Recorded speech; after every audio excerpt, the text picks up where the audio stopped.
Dear students, ਸੁਤੰਤਰਤਾ ਅਤੇ ਸਮਾਨਤਾ राजनीतिक सिद्धांत ਦੀਆਂ ਦੋ बहुत महत्वपूर्ण ਧਾਰਨਾਵਾਂ ਹਨ। कई युद्ध लड़े गए हैं ਸੁਤੰਤਰਤਾ ਦੀ ਪ੍ਰਾਪਤੀ ਲਈ, ਸਮਾਨਤਾ ਦੀ ਪ੍ਰਾਪਤੀ ਲਈ। ਇਸ ਕੁਐਸਚਨ ਵਿੱਚ ਅਸੀਂ ਡਿਸਕਸ ਕਰਾਂਗੇ ਕਿ ਕੀ ਸੁਤੰਤਰਤਾ ਅਤੇ ਸਮਾਨਤਾ ਆਪਸ ਦੇ ਵਿੱਚ ਇੱਕ ਦੂਸਰੇ ਦੀਆਂ ਵਿਰੋਧੀ ਹਨ ਜਾਂ ਇੱਕ ਦੂਸਰੇ ਦੀਆਂ ਪੂਰਕ ਹਨ। ਭਾਵ ਕਿ ਇਹਨਾਂ ਨੂੰ ਦੋਹਾਂ ਨੂੰ ਇਕੱਠਿਆਂ ਪ੍ਰਾਪਤ ਕੀਤਾ ਜਾ ਸਕਦਾ ਹੈ ਜਾਂ ਇੱਕ ਨੂੰ ਪ੍ਰਾਪਤ ਕਰਨ ਲਈ ਸਾਨੂੰ ਦੂਸਰੇ ਦੀ ਬਲੀ ਦੇਣੀ ਪਵੇਗੀ। ਭਾਵ ਇਹਨਾਂ ਨੂੰ ਦੋਹਾਂ ਨੂੰ ਇਕੱਠਿਆਂ ਨੂੰ ਪ੍ਰਾਪਤ ਕਰਨਾ ਸੰਭਵ ਨਹੀਂ ਹੈ। ਇਸ ਸੰਬੰਧੀ ਪਹਿਲਾ ਵਿਚਾਰ ਹੈ ਕਿ ਸੁਤੰਤਰਤਾ ਅਤੇ ਸਮਾਨਤਾ ਆਪਸ ਵਿੱਚ ਵਿਰੋਧੀ ਹਨ। Liberty and equality are contradictory to each other. Lord Acton, de Tocqueville, Friedman ਇਹ ਕੁਝ ਇਸ ਤਰ੍ਹਾਂ ਦੇ ਵਿਚਾਰਕ ਹੋਏ ਨੇ ਜਿਹੜੇ ਕਹਿੰਦੇ ਸੁਤੰਤਰਤਾ ਅਤੇ ਸਮਾਨਤਾ ਇੱਕ ਦੂਸਰੇ ਦੀਆਂ ਵਿਰੋਧੀ ਹਨ। ਇਹਨਾਂ ਵਿਚਾਰਕਾਂ ਦੇ ਅਨੁਸਾਰ ਸੁਤੰਤਰਤਾ ਦਾ ਕੀ ਅਰਥ ਹੈ? ਇਹ ਕਹਿੰਦੇ ਨੇ ਕਿ ਸੁਤੰਤਰਤਾ ਦਾ ਅਰਥ ਹੈ ਪਾਬੰਦੀ ਦੀ ਅਣਹੋਂਦ। ਜੇ ਪਾਬੰਦੀ ਨਹੀਂ ਹੋਵੇਗੀ ਤਾਂ ਵਿਅਕਤੀ ਸੁਤੰਤਰ ਹੋਵੇਗਾ, ਜੇ ਪਾਬੰਦੀ ਹੋਵੇਗੀ ਤਾਂ ਵਿਅਕਤੀ ਸੁਤੰਤਰ ਨਹੀਂ ਮੰਨਿਆ ਜਾਵੇਗਾ। ਇਸ ਲਈ ਸੁਤੰਤਰਤਾ ਦੀ ਪ੍ਰਾਪਤੀ ਲਈ ਜ਼ਰੂਰੀ ਹੈ ਇਹਨਾਂ ਵਿਚਾਰਕਾਂ ਦੇ ਅਨੁਸਾਰ ਕਿ ਰਾਜ ਵਿਅਕਤੀਆਂ ਦੇ ਜੀਵਨ ਵਿੱਚ ਘੱਟ ਤੋਂ ਘੱਟ ਪਾਬੰਦੀਆਂ ਲਾਵੇ, ਕਿਉਂਕਿ ਹਰ ਪਾਬੰਦੀ ਸੁਤੰਤਰਤਾ ਦੀ ਵਿਰੋਧੀ ਹੈ। ਜਿਵੇਂ ਇੱਥੇ ਦੇਖ ਰਿਹਾ ਕਿ ਇੱਕ ਪੈਸੇਂਜਰ ਹੈ, ਇੱਕ ਬੱਚਾ ਹੈ ਜੋ ਕਾਰ ਵਿੱਚ ਟਰੈਵਲ ਕਰ ਰਿਹਾ ਹੈ, ਉਸ ਨੂੰ ਇਹਨਾਂ ਵਿਚਾਰਕਾਂ ਦੇ ਅਨੁਸਾਰ ਸੁਤੰਤਰਤਾ ਹੋਣੀ ਚਾਹੀਦੀ ਹੈ ਕਿ ਉਸਨੇ ਅਗਲੀ ਸੀਟ ਤੇ ਬੈਠਣਾ ਹੈ ਕਿ ਪਿਛਲੀ ਸੀਟ ਤੇ ਬੈਠਣਾ ਹੈ, ਉਸਨੇ ਸੀਟ ਬੈਲਟ ਲਾਉਣੀ ਹੈ ਜਾਂ ਨਹੀਂ ਲਾਉਣੀ ਹੈ, ਉਸ ਨੂੰ ਸੁਤੰਤਰਤਾ ਹੋਣੀ ਚਾਹੀਦੀ ਹੈ। ਜੇ ਸੁਤੰਤਰਤਾ ਨਹੀਂ, ਜੇ ਕੋਈ ਰੂਲ ਰੈਗੂਲੇਸ਼ਨ ਬਣਾਇਆ ਜਾਵੇਗਾ ਕਿ ਉਸਨੇ ਕਿਹੜੀ ਸੀਟ ਤੇ ਬੈਠਣਾ ਹੈ ਜਾਂ ਸੀਟ ਬੈਲਟ ਕਿਸ ਤਰ੍ਹਾਂ ਦੀ ਪਾਉਣੀ ਹੈ, ਤਾਂ ਉਸ ਦੀ ਸੁਤੰਤਰਤਾ ਨਸ਼ਟ ਹੋ ਜਾਵੇਗੀ। ਤੇ ਇਹਨਾਂ ਵਿਚਾਰਕਾਂ ਦੇ ਅਨੁਸਾਰ ਸਮਾਨਤਾ ਦਾ ਕੀ ਅਰਥ ਹੈ? ਇਹ ਕਹਿੰਦੇ ਨੇ ਕਿ ਸਮਾਨਤਾ ਦਾ ਅਰਥ ਹੈ ਕਿ ਇੱਕ ਸਮਾਜ ਵਿੱਚ ਰਹਿਣ ਵਾਲੇ ਸਾਰੇ ਵਿਅਕਤੀ ਹਰ ਪੱਖ ਤੋਂ ਸਮਾਨ ਹੋਣ, ਉਹਨਾਂ ਨੂੰ ਸਮਾਨ ਕੰਮ ਕਰਨ ਲਈ ਦਿੱਤੇ ਜਾਣ, ਉਹਨਾਂ ਦਾ ਸਮਾਨ ਮਿਹਨਤਾਨਾ ਹੋਵੇ ਅਤੇ ਸਾਰੇ ਵਿਅਕਤੀਆਂ ਨੂੰ ਇੱਕੋ ਜਿਹੇ ਅਧਿਕਾਰ ਪ੍ਰਾਪਤ ਹੋਣ।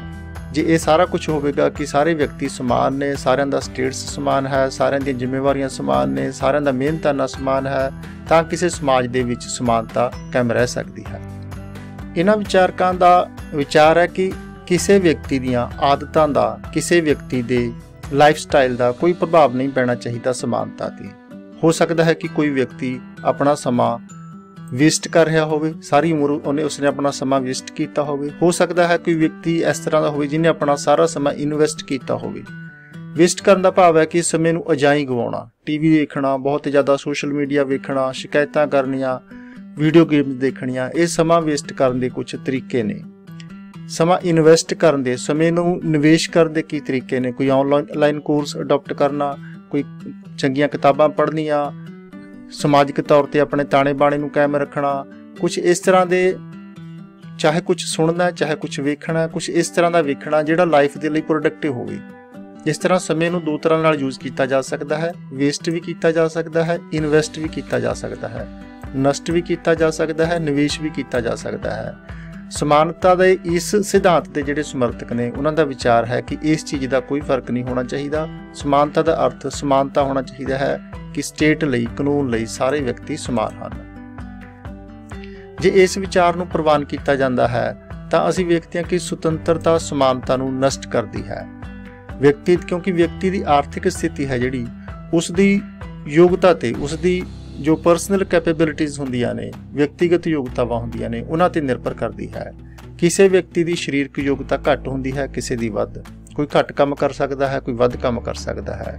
ਕਿਸੇ ਵਿਅਕਤੀ ਦੀ ਮਾਨਸਿਕ ਯੋਗਤਾ ਘੱਟ ਹੁੰਦੀ ਹੈ, ਕਿਸੇ ਦੀ ਵੱਧ। ਇਸੇ ਤਰ੍ਹਾਂ ਕੋਈ ਵਿਅਕਤੀ ਆਪਣਾ ਸਮਾਂ ਉਤਪਾਦਕ ਕੰਮਾਂ ਦੇ ਵਿੱਚ ਨਿਵੇਸ਼ ਕਰਦਾ ਹੈ, ਭਾਵ ਪੜ੍ਹਨ ਦੇ ਵਿੱਚ ਜਾਂ ਮਿਹਨਤ ਕਰਨ ਦੇ ਵਿੱਚ ਲਾਉਂਦਾ ਹੈ। ਕੋਈ ਵਿਅਕਤੀ ਆਪਣਾ ਸਮਾਂ ਵੇਸਟ ਕਰ ਲੈਂਦਾ ਹੈ, ਨਸ਼ਟ ਕਰਦਾ ਹੈ, ਬਰਬਾਦ ਕਰ ਲੈਂਦਾ ਹੈ। ਇਸ ਲਈ ਕੁਦਰਤੀ ਹੈ ਕਿ ਜੇਕਰ ਵਿਅਕਤੀ ਨੂੰ ਆਰਥਿਕ ਖੇਤਰ ਦੇ ਵਿੱਚ ਸੁਤੰਤਰਤਾ ਦਿੱਤੀ ਜਾਂਦੀ ਹੈ ਤਾਂ ਕੁਝ ਲੋਕ ਨੇ ਜਿਹੜੇ ਉਹ ਜ਼ਿਆਦਾ ਤਰੱਕੀ ਕਰ ਲੈਣਗੇ ਤੇ ਕੁਝ ਲੋਕ ਨੇ ਜਿਹੜੇ ਉਹ ਪਿੱਛੇ ਰਹਿ ਜਾਣਗੇ। ਇਸ ਲਈ ਕੁਝ ਲੋਕ ਨੇ ਜਿਹੜੇ ਅਮੀਰ ਹੋ ਜਾਣਗੇ, ਕੁਝ ਲੋਕ ਨੇ ਜਿਹੜੇ ਉਹ ਗਰੀਬ ਹੋ ਜਾਣਗੇ।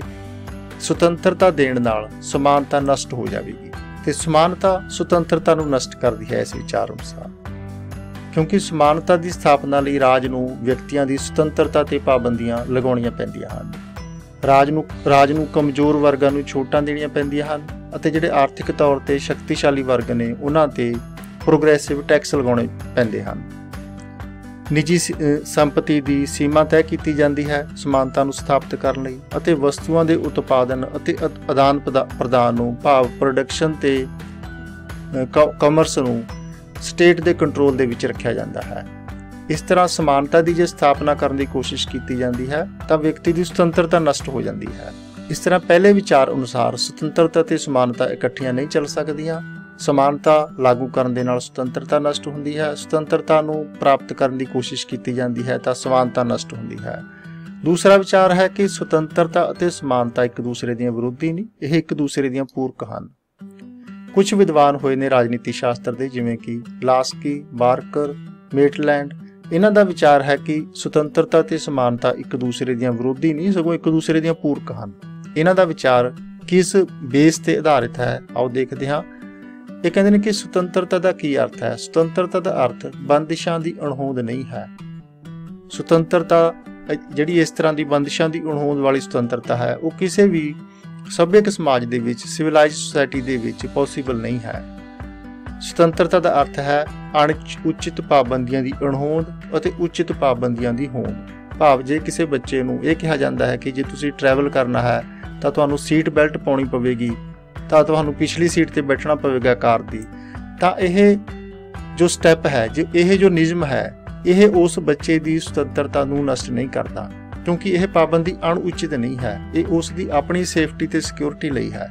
ਇਸ ਲਈ ਇਸ ਨੂੰ ਸੁਤੰਤਰਤਾ ਦਾ ਵਿਰੋਧੀ ਨਹੀਂ ਮੰਨਿਆ ਜਾਣਾ ਚਾਹੀਦਾ, ਇਹ ਸਗੋਂ ਉਸ ਦੀ ਸੁਤੰਤਰਤਾ ਦਾ ਪੂਰਕ ਹੈ। ਇਸ ਤਰ੍ਹਾਂ ਇਹਨਾਂ ਦੇ ਵਿਚਾਰ ਅਨੁਸਾਰ ਸੁਤੰਤਰਤਾ ਦਾ ਅਰਥ ਇਹ ਨਹੀਂ ਹੈ ਕਿ ਕੋਈ ਵੀ ਪਾਬੰਦੀ ਨਾ ਹੋਵੇ। ਸੁਤੰਤਰਤਾ ਦਾ ਅਰਥ ਹੈ ਕਿ ਨਜਾਇਜ਼ ਪਾਬੰਦੀਆਂ ਨਾ ਹੋਣ, ਪਰੰਤੂ ਜਾਇਜ਼ ਪਾਬੰਦੀਆਂ ਹੋਣ। ਇਸ ਵਿਚਾਰ ਅਨੁਸਾਰ ਸਮਾਨਤਾ ਦਾ ਅਰਥ ਵੀ ਉਹ ਨਹੀਂ ਹੈ ਜਿਹੜਾ ਪਹਿਲੇ ਵਿਚਾਰਕਾਂ ਦੁਆਰਾ ਲਿਆ ਗਿਆ ਸੀ। ਇਸ ਵਿਚਾਰ ਅਨੁਸਾਰ ਸਮਾਨਤਾ ਦਾ ਅਰਥ ਇਹ ਨਹੀਂ ਹੈ ਕਿ ਸਾਰੇ ਵਿਅਕਤੀ ਹਰ ਪੱਖ ਤੋਂ ਬਰਾਬਰ ਹੋਣ, ਉਹਨਾਂ ਨੂੰ ਸਮਾਨ ਕੰਮ ਕਰਨ ਲਈ ਦਿੱਤੇ ਜਾਣ, ਕਿਉਂਕਿ ਜਿਹੜੇ ਕੰਮ ਨੇ, ਜ਼ਿੰਮੇਵਾਰੀਆਂ ਨੇ, ਉਹ ਸਮਾਨ ਸਾਰਿਆਂ ਨੂੰ ਪ੍ਰਦਾਨ ਨਹੀਂ ਕੀਤੀਆਂ ਜਾ ਸਕਦੀਆਂ। ਉਹ ਵਿਅਕਤੀ ਦੀ ਯੋਗਤਾ ਦੇ ਅਨੁਸਾਰ, ਵਿਅਕਤੀ ਦੀਆਂ ਰੁਚੀਆਂ ਦੇ ਅਨੁਸਾਰ ਹੀ ਦਿੱਤੀਆਂ ਜਾ ਸਕਦੇ ਹਨ। ਅਤੇ ਇਸ ਦਾ ਅਰਥ ਇਹ ਵੀ ਨਹੀਂ ਹੈ ਕਿ ਸਾਰਿਆਂ ਨੂੰ ਇਕਸਾਰ ਤਨਖਾਹ ਦਿੱਤੀ ਜਾਵੇ। ਫਿਰ ਇੱਥੇ ਸਮਾਨਤਾ ਦਾ ਅਰਥ ਕੀ ਹੈ? ਇੱਥੇ ਸਮਾਨਤਾ ਦਾ ਅਰਥ ਹੈ ਕਿ ਹਰ ਵਿਅਕਤੀ ਨੂੰ ਆਪਣਾ ਵਿਕਾਸ ਕਰਨ ਦੇ ਬਰਾਬਰ ਮੌਕੇ ਦਿੱਤੇ ਜਾਣ, ਮੌਕਿਆਂ ਦੀ ਸਮਾਨਤਾ ਸਾਰਿਆਂ ਨੂੰ ਹੋਵੇ। ਸਰਕਾਰੀ ਪਦਵੀਆਂ ਪ੍ਰਾਪਤ ਕਰਨ ਵਿੱਚ ਕਿਸੇ ਵਿਅਕਤੀ ਨਾਲ ਕੋਈ ਭੇਦਭਾਵ ਨਾ ਕੀਤਾ ਜਾਵੇ। ਸਰਕਾਰੀ ਪਦਵੀਆਂ ਸਾਰੇ ਲੋਕਾਂ ਲਈ ਖੁੱਲ੍ਹੀਆਂ ਹੋਣ। ਸਰਕਾਰੀ ਪਦਵੀਆਂ ਕੁਝ ਲੋਕਾਂ ਲਈ, ਕੁਝ ਵਰਗਾਂ ਤੱਕ ਹੀ ਸੀਮਿਤ ਨਾ ਹੋਣ। ਸਮਾਨ ਕੰਮ ਲਈ ਸਮਾਨ ਤਨਖਾਹ ਦਿੱਤੀ ਜਾਵੇ ਅਤੇ ਕਿਸੇ ਵਿਅਕਤੀ ਨੂੰ ਕੋਈ ਵਿਸ਼ੇਸ਼ ਅਧਿਕਾਰ ਪ੍ਰਾਪਤ ਨਾ ਹੋਣ। ਇਸ ਤਰ੍ਹਾਂ ਇੱਥੇ ਸਮਾਨਤਾ ਦੇ ਜਿਹੜੇ ਅਰਥ ਨੇ ਉਹ ਇਹ ਨਹੀਂ ਹਨ ਕਿ ਬਿਲਕੁਲ ਇਕਸਾਰਤਾ ਹੋਵੇ। ਸਮਾਨਤਾ ਦਾ ਅਰਥ ਹੈ ਕਿ ਮੌਕੇ ਸਾਰਿਆਂ ਨੂੰ ਬਰਾਬਰ ਮਿਲਣ, ਸਾਰਿਆਂ ਨੂੰ ਉਹਨਾਂ ਦੀ ਯੋਗਤਾ ਦੇ ਆਧਾਰ ਤੇ ਉਚਿਤ ਪਦਵੀਆਂ ਮਿਲਣ, ਅਤੇ ਜਿਹੜੇ ਪਦਵੀ ਤੇ ਕੋਈ ਵਿਅਕਤੀ ਪਹੁੰਚਿਆ ਹੈ ਉਸ ਪਦਵੀ ਤੇ ਪਹੁੰਚਣ ਤੋਂ ਬਾਅਦ ਉਸ ਨਾਲ ਸਮਾਨਤਾ ਵਾਲਾ ਵਿਵਹਾਰ ਹੋਵੇ ਜਿਹੜਾ ਉਸ ਪਦਵੀ ਤੇ ਪਹੁੰਚਣ ਵਾਲੇ ਵਿਅਕਤੀਆਂ ਨਾਲ ਬਾਕੀ ਦੇ ਨਾਲ ਹੋ ਰਿਹਾ ਹੈ, ਅਤੇ ਉਸ ਨੂੰ ਉਸ ਕੰਮ ਲਈ ਉਹੀ ਤਨਖਾਹ ਮਿਲੇ ਜਿਹੜੀ ਬਾਕੀ ਲੋਕਾਂ ਨੂੰ ਜਿਹੜੇ ਉਸ ਪਦਵੀ ਤੇ ਪਹੁੰਚੇ ਹੋਏ ਨੇ ਮਿਲ ਰਹੀ ਹੈ। ਇਹਨਾਂ ਦਾ ਵਿਚਾਰ ਹੈ ਕਿ ਸਮਾਨਤਾ ਤੋਂ ਬਿਨਾਂ ਸੁਤੰਤਰਤਾ ਸੰਭਵ ਨਹੀਂ ਹੈ, ਕਿਉਂਕਿ ਜਿਸ ਸਮਾਜ ਦੇ ਵਿੱਚ ਸਮਾਨਤਾ ਨਾ ਹੋਵੇ ਉਸ ਸਮਾਜ ਦੇ ਵਿੱਚ ਕਦੇ ਵੀ ਸੁਤੰਤਰਤਾ ਨਹੀਂ ਮਾਣੀ ਜਾ ਸਕਦੀ। ਇਸ ਤਰ੍ਹਾਂ ਦੇ ਸਮਾਜ ਦੇ ਵਿੱਚ ਗਰੀਬਾਂ ਦੀ ਸੁਤੰਤਰਤਾ ਨੂੰ ਅਮੀਰਾਂ ਦੁਆਰਾ ਖਰੀਦ ਲਿਆ ਜਾਂਦਾ ਹੈ। ਇਸ ਤਰ੍ਹਾਂ ਦੇ ਸਮਾਜ ਦੇ ਵਿੱਚ ਜਿਹੜਾ ਧਨੀ ਵਰਗ ਹੈ ਉਸ ਕੋਲ ਕੁਝ ਵਿਸ਼ੇਸ਼ ਅਧਿਕਾਰ ਹੁੰਦੇ ਹਨ, ਅਤੇ ਅਜਿਹੇ ਹਾਲਾਤ ਸੁਤੰਤਰਤਾ ਦੀ ਸਥਾਪਨਾ ਦੇ ਰਸਤੇ ਵਿੱਚ ਰੁਕਾਵਟ ਪੈਦਾ ਕਰਦੇ ਹਨ। ਇਸ ਲਈ ਸੁਤੰਤਰਤਾ ਦੀ ਸਥਾਪਨਾ ਲਈ ਸਮਾਨਤਾ ਦੀ ਸਥਾਪਨਾ ਮੁੱਢਲੀਆਂ ਸ਼ਰਤਾਂ ਦੇ ਵਿੱਚੋਂ ਇੱਕ ਹੈ। ਜਿਸ ਸਮਾਜ ਦੇ ਵਿੱਚ ਸਮਾਨਤਾ ਨਹੀਂ ਹੈ ਉਸ ਸਮਾਜ ਨੂੰ ਸੁਤੰਤਰ ਨਹੀਂ ਮੰਨਿਆ ਜਾ ਸਕਦਾ। ਇਸ ਸੰਬੰਧੀ ਹੈਰਿੰਗਟਨ ਨਾਂ ਦੇ ਇੱਕ ਵਿਦਵਾਨ ਦਾ ਕਥਨ ਹੈ ਕਿ ਸੰਪਤੀ ਦੀ ਸਮਾਨਤਾ ਸ਼ਕਤੀ ਦੀ ਸਮਾਨਤਾ ਦਾ ਕਾਰਨ ਬਣਦੀ ਹੈ। ਜਿੱਥੇ ਪ੍ਰਾਪਰਟੀ ਦੀ ਇਕੁਐਲਿਟੀ ਨਹੀਂ ਹੈ ਉੱਥੇ ਪਾਵਰ ਦੀ ਇਕੁਐਲਿਟੀ ਵੀ ਨਹੀਂ ਹੋ ਸਕਦੀ, ਅਤੇ ਸ਼ਕਤੀ ਦੀ ਸਮਾਨਤਾ ਹੀ ਸੁਤੰਤਰਤਾ ਹੈ। ਜਿੱਥੇ ਪਾਵਰ ਇਕੁਐਲਿਟੀ ਨਹੀਂ ਹੈ ਉੱਥੇ ਸਾਰੇ ਲੋਕਾਂ ਨੂੰ ਸੁਤੰਤਰ ਵੀ ਨਹੀਂ ਮੰਨਿਆ ਜਾ ਸਕਦਾ, ਉਸ ਸੁਸਾਇਟੀ ਨੂੰ ਸੁਤੰਤਰ ਵੀ ਨਹੀਂ ਮੰਨਿਆ ਜਾ ਸਕਦਾ। ਇਸ ਤਰ੍ਹਾਂ ਦੂਸਰੇ ਵਿਚਾਰ ਅਨੁਸਾਰ ਸਮਾਨਤਾ ਤੋਂ ਬਿਨਾਂ ਸੁਤੰਤਰਤਾ ਸੰਭਵ ਨਹੀਂ ਹੈ। ਇਹਨਾਂ ਵਿਚਾਰਕਾਂ ਦੇ ਵਿਚਾਰ ਅਨੁਸਾਰ ਸੁਤੰਤਰਤਾ ਅਤੇ ਸਮਾਨਤਾ ਦੋਵੇਂ ਹੀ ਲੋਕਤੰਤਰ ਦਾ ਥੰਮ ਹਨ। ਸਮਾਨਤਾ ਤੋਂ ਬਿਨਾਂ ਕਿਉਂਕਿ ਸੁਤੰਤਰਤਾ ਦੀ ਕਲਪਨਾ ਨਹੀਂ ਕੀਤੀ ਜਾ ਸਕਦੀ, ਅਤੇ ਸੁਤੰਤਰਤਾ ਤੋਂ ਬਿਨਾਂ ਲੋਕਤੰਤਰ ਦਾ ਕੋਈ ਵਜੂਦ ਨਹੀਂ ਹੁੰਦਾ। ਜਿਹੜੀ ਸੁਸਾਇਟੀ ਸੁਤੰਤਰ ਨਹੀਂ ਹੈ ਉੱਥੇ ਲੋਕਤੰਤਰ ਨਹੀਂ ਹੋ ਸਕਦਾ। ਇਹ ਦੋਵੇਂ ਧਾਰਨਾਵਾਂ ਨੇ ਜਿਹੜੀਆਂ ਵਿਸ਼ਵ ਦੇ ਇਤਿਹਾਸ ਦੇ ਵਿੱਚ ਇਹਨਾਂ ਨੇ ਕਈ ਇਸ ਤਰ੍ਹਾਂ ਦੀਆਂ ਘਟਨਾਵਾਂ ਨੂੰ, ਇਸ ਤਰ੍ਹਾਂ ਦੀਆਂ ਕ੍ਰਾਂਤੀਆਂ ਨੂੰ ਜਨਮ ਦਿੱਤਾ ਹੈ ਜਿਹੜੀਆਂ ਵਿਸ਼ਵ ਦੀਆਂ ਹੁਣ ਤੱਕ ਦੀਆਂ ਸਭ ਤੋਂ ਮਹੱਤਵਪੂਰਨ ਘਟਨਾਵਾਂ ਮੰਨੀਆਂ ਜਾਂਦੀਆਂ ਹਨ। ਜਿਵੇਂ ਵਿਸ਼ਵ ਦੀ ਇੱਕ ਬਹੁਤ ਮਹੱਤਵਪੂਰਨ ਘਟਨਾ ਮੰਨੀ ਜਾਂਦੀ ਹੈ ਫਰਾਂਸੀਸੀ ਕ੍ਰਾਂਤੀ, ਫ੍ਰੈਂਚ ਰੈਵੋਲੂਸ਼ਨ। ਫ੍ਰੈਂਚ ਰੈਵੋਲੂਸ਼ਨ ਦੇ ਵਿੱਚ ਜਿਹੜੇ ਕ੍ਰਾਂਤੀਕਾਰੀ ਸੀ ਉਹਨਾਂ ਨੇ ਨਾਅਰਾ ਦਿੱਤਾ ਸੀ ਸੁਤੰਤਰਤਾ, ਸਮਾਨਤਾ ਅਤੇ ਭਾਈਚਾਰਾ। ਇਸ ਤਰ੍ਹਾਂ ਸੁਤੰਤਰਤਾ ਅਤੇ ਸਮਾਨਤਾ ਉਸ ਨਾਅਰੇ ਦੇ ਅਨੁਸਾਰ ਅਲੱਗ-ਅਲੱਗ ਨਹੀਂ ਹਨ, ਇਹਨਾਂ ਨੂੰ ਇਕੱਠਿਆਂ ਨੂੰ ਅਚੀਵ ਕੀਤਾ ਜਾ ਸਕਦਾ ਹੈ। ਜਿੱਥੇ ਸੁਤੰਤਰਤਾ ਹੋਵੇਗੀ ਉੱਥੇ ਸਮਾਨਤਾ ਹੋ ਸਕਦੀ ਹੈ, ਉੱਥੇ ਭਾਈਚਾਰਾ ਹੋ ਸਕਦਾ ਹੈ। ਇਹ ਸਾਰੀਆਂ ਚੀਜ਼ਾਂ ਇਕੱਠੀਆਂ ਹੋ ਸਕਦੀਆਂ ਹਨ। ਇਹਨਾਂ ਦੋਵੇਂ ਵਿਚਾਰਾਂ ਨੂੰ ਪੜ੍ਹਨ ਤੋਂ ਬਾਅਦ ਅਸੀਂ ਇਸ ਸਿੱਟੇ ਤੇ ਪਹੁੰਚ ਸਕਦੇ ਹਾਂ ਕਿ ਸੁਤੰਤਰਤਾ ਅਤੇ ਸਮਾਨਤਾ ਵਿੱਚ ਭਾਵੇਂ ਬਹੁਤ ਹੀ ਨਜ਼ਦੀਕੀ ਸੰਬੰਧ ਹੈ, ਪਰੰਤੂ ਇਹਨਾਂ ਦੋਹਾਂ ਵਿਚਕਾਰ ਸੰਤੁਲਨ ਬਣਾ ਕੇ ਰੱਖਣਾ ਬਹੁਤ ਜ਼ਰੂਰੀ ਹੈ। ਜੇਕਰ ਦੋਹਾਂ ਦੇ ਵਿੱਚੋਂ ਇੱਕ ਨੂੰ ਪ੍ਰਮੁੱਖਤਾ ਦੇਣ ਦੀ ਕੋਸ਼ਿਸ਼ ਕੀਤੀ ਜਾਂਦੀ ਹੈ ਜਾਂ ਕਹਿ ਲਈਏ ਇੱਕ ਦੀ ਪ੍ਰਾਪਤੀ ਲਈ ਦੂਸਰੀ ਦੀ ਬਲੀ ਦੇਣ ਦੀ ਕੋਸ਼ਿਸ਼ ਕੀਤੀ ਜਾਂਦੀ ਹੈ ਤਾਂ ਇਸ ਦਾ ਨਤੀਜਾ ਸੁਸਾਇਟੀ ਲਈ, ਮਨੁੱਖਤਾ ਲਈ ਸੁਖਾਵਾਂ ਨਹੀਂ ਹੁੰਦਾ। ਸੁਤੰਤਰਤਾ ਤੋਂ ਕੋਰੀ ਜਿਹੜੀ ਸਮਾਨਤਾ ਹੈ ਉਹ ਮਨੁੱਖ ਦੀ ਸ਼ਖਸੀਅਤ ਦੇ ਸੁਤੰਤਰ ਵਿਕਾਸ ਅਤੇ ਮਨੁੱਖੀ ਜੀਵਨ ਦੀ ਉન્નਤੀ ਦੇ ਰਸਤੇ ਵਿੱਚ ਰੁਕਾਵਟ ਹੈ। ਉੱਥੇ ਸਾਰੇ ਲੋਕ ਨੇ ਜਿਹੜੇ ਇੱਕੋ ਰੰਗ ਦੇ ਰਹਿ ਜਾਂਦੇ ਹਨ, ਇੱਕੋ ਤਰ੍ਹਾਂ ਦੇ ਰਹਿ ਜਾਂਦੇ ਹਨ, ਕਿਸੇ ਨੂੰ ਅੱਗੇ ਵਧਣ ਦਾ ਮੌਕਾ ਨਹੀਂ ਮਿਲਦਾ। ਜਿਹੜਾ ਅੱਗੇ ਵਧਣਾ ਚਾਹੁੰਦਾ ਹੈ ਸਮਾਜਿਕ ਉન્નਤੀ ਰੁਕ ਜਾਂਦੀ ਹੈ।